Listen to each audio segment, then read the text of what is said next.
Hi, my name is Kristen and I'm a registered physiotherapist. Welcome to this practice to help release tension through the muscular and fascia systems. We'll be doing a variety of light tapping, stroking, kneading, knocking to stimulate blood flow through the muscular system, as well as lymphatic flow to help rehydrate the connective tissue. This practice is based in the traditional Chinese medicine Qi massage of Qigong, as well as the Franklin method and the science behind fascia and stimulating fascia to help release and to move more efficiently. You'll just need a space, and we'll be doing this exercise. I'm going to start in this position and then I'll stand up when you need to see my lower half. As always with any of these practices, you want to stay within your comfortable range. You're not pushing into anything painful. Take a break if you need to, and maybe start by observing or trying out a few of the pieces of the exercises before you actually do the whole practice. I hope you enjoy this. We'll start from a place of noticing. So first we just notice, how do things feel? Noticing if there's any areas that feel particularly tense or tight. And also noticing your general posture. Are your shoulders up around your ears, or are they relaxed downward? You can notice how easy it is to move, maybe lifting up an arm or standing on one foot. Or you could notice how easy it is for you to take a full breath. We'll come back to this place of noticing at the end so that you can assess to see how you feel and make any changes for next time and know how you can continue with this. I'll start with a little bit of this tapping. So you can use just light fingertips. We're tapping along the sternum, the breastbone, kind of where the rib cage attaches in, and maybe you can kind of hear the vibration that starts in my voice.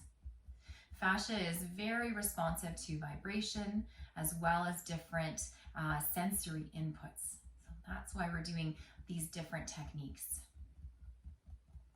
I'm going to start doing some more tapping on one side with a slightly closed fist, or you can do an open palm. You want to always be respectful of your pain.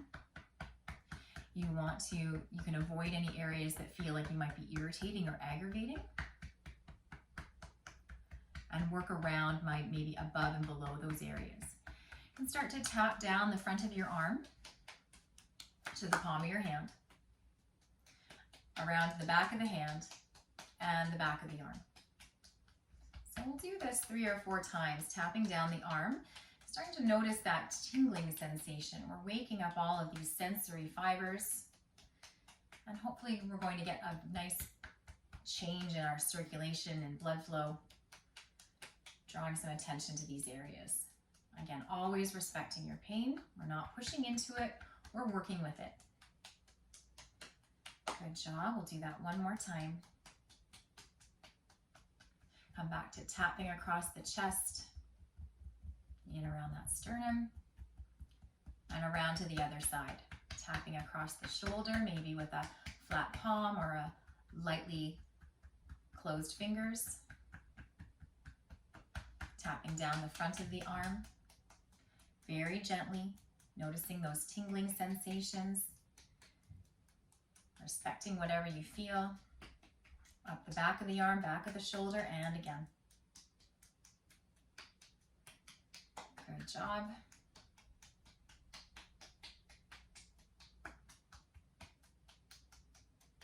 Last time, tapping very gently, coming back to tapping in around the chest, and we'll move down around to the diaphragm.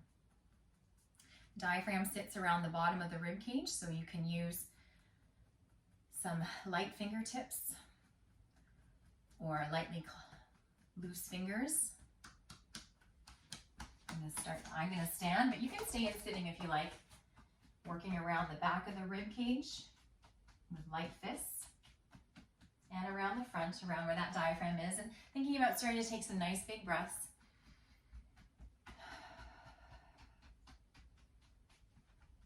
Good, now we'll tap around our digestive tract and around our abdominal. So it travels up the right side and down the left side. Light fingertips.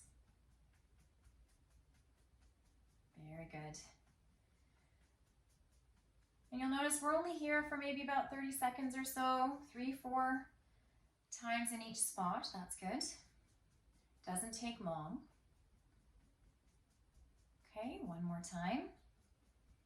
And then we can start tapping around the backs of the hips. Again, I've got kind of loose fists, very kind of slightly curled fingertips around the back of the hips, sides of the tailbone, in the back of the buttocks.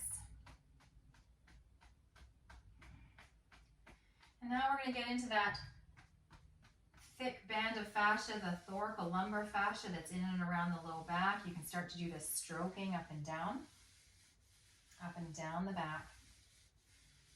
And if you're able to add movement, that's always a good idea. So if you're able to just bend forward slightly, back slightly, go ahead and do that. And if you're doing this in sitting or you're not able to move forward and back, then that's fine. Something is better than nothing. And then we're going to just kind of start to alternate up and down on either side. And you can start to kind of move your hips side to side as you do that, adding some side bending movement here. Good job. And we can work across either side.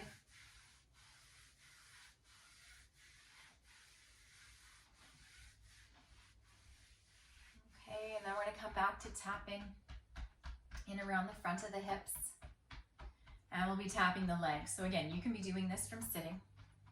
Tapping it down around the front side of the leg and up the inside and back of your leg. If that's a little bit hard for your back to be bending up and down, again, take a seat. Down one side and up the other side. Gentle taps, feeling that tingling sensation, thinking about things being light and airy. Getting that circulation flowing. Working our way around to our other side to the hip. Down the front side and outside and up the back side inside. Make sure you're continuing to breathe. Good job. Let's do that one more time.